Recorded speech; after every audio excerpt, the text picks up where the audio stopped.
In today's episode, Audrey asks, can you talk about how ABM and AI will interact? Will AI replace ABM?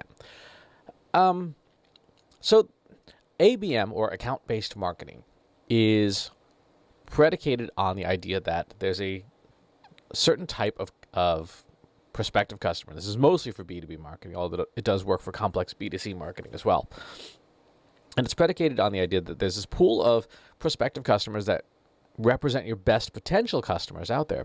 And you spend all your time and effort and energy and marketing dollars on marketing just to those companies because you know that they are the ones who are the most likely buyers. The challenge with ABM, and where I think AI has potential to assist but not replace, is that ABM is based on a bunch of assumptions, and those assumptions may not be correct. So first and foremost, what do your best customers, existing customers, have in common as firms and then as people at those firms?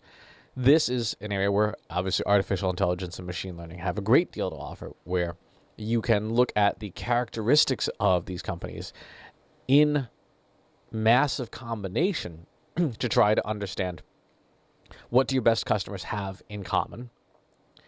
What do your prospective customers that you've identified have in common? And are they the same? Are they the same lists? When you look at the way people implement ABM, very often they're going whale hunting, right? They say, I'll use my company as an example, Trust Insights. If we were to use ABM the way most people do, would say, well, we want to target only the Fortune 500, right? We want to target the big whales. We want to spend all our time and money trying to land those big contracts and really win massive growth for the company. Challenge is, those may not be the best customers for our company. They may not be a good fit for our products and services. They will have substantially longer sales cycles. And so if we're spending all of our time and money trying to win a deal over a period of like 2 to 5 years, but we only have enough cash to run for 12 months, then obviously there's going to be a big mismatch there. And we may not be able to solve their problems, right? Or they may not be the kinds of companies we want to work with, as opposed to using the data you have to build that comprehensive perspective on who your best customers are now. You'd use something like, for example, multiple regression analysis and say, okay, what do these firms have in common? And from there, you would build a model that would predict for any new incoming leads or any new incoming data sources, what the characteristics of those are and what kind of fit they are for your model. So let's say you do the analysis and you find out that actually financial services firms between $200 and $300 million are the best fit, but firms located in Northeast United States that were founded less than 20 years ago. Now you have a much better data-driven approach towards ABM rather than just saying, let's go to all the Fortune 500 financial firms. They may not fit those criteria. So that's one area where AI certainly can help. A second area where AI can help in ABM is understanding who you should be targeting. So a lot of the time, I see salespeople in ABM, gathering up list after list of the CEO and the chief marketing officer and the CFO, and they're going after the heads of these companies, which is fine. Those are the decision makers. Those are the people who will eventually sign the piece of paper.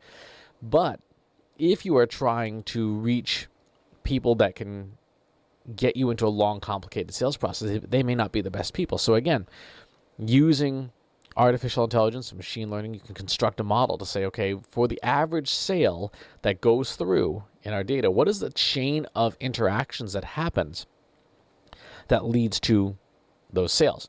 Is it, in fact, the intern that assembles the short list of companies that make the RFP that then gets us, the company landed the deal, right? In that instance, you're taking a case where you're turning the generally accepted conventional wisdom on its head and saying, no, let's target interns instead. A, there's a lot more of them. B, they're a lot cheaper. And C, if they're the ones who are assembling the shortlists, then we get on the CMO's desk by proxy, or the CEO's desk by proxy, instead of going straight after the CEO. That level of analysis, again, is not something that a lot of people do because it is very laborious. Very often that type of chain of evidence that data is locked away in your sales CRM, and it's super hard to get at. So that's an area where, again, machine learning may be able to assist you in either extracting the data or building that model. And there's going to be a hefty amount of data science in there too, because you're going to have to construct a model from scratch. There's not something you can simply pull off the shelf and run with. So does AI replace ABM? No. If anything, it fine-tunes it and helps you confirm if your assumptions are right or wrong. And that is where the real value is. This is true of any marketing assumption. Using sophisticated tools, using sophisticated models helps you either validate or disprove your assumptions, as long as you're careful not to bias your models on only confirming that you're right. That's why you would use a lot of data science approaches up front to validate, yeah, this is the best customer, or this is not the best kind of customer we should be going after. What do these companies have in common? One of the challenges you'll run into using AI with ABM and with CRM software in general is that the data is often very hard to get at. So one of the prerequisites is having a system, a good CRM that allows for robust and easy data export. You've got to get the information out of the system because a lot of these CRMs do not have the capability to run this type of analysis.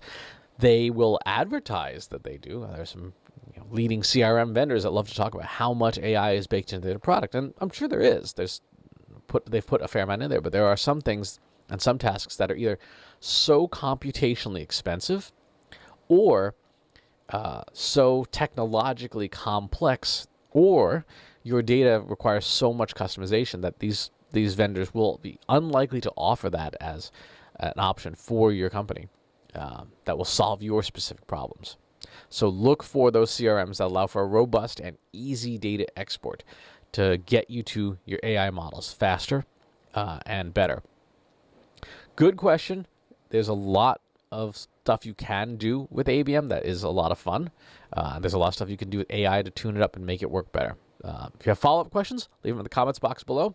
Subscribe to the YouTube channel and the newsletter. I'll talk to you soon. Take care. Want help solving your company's data, analytics, and digital marketing problems? Visit trustinsights.ai today and let us know how we can help you.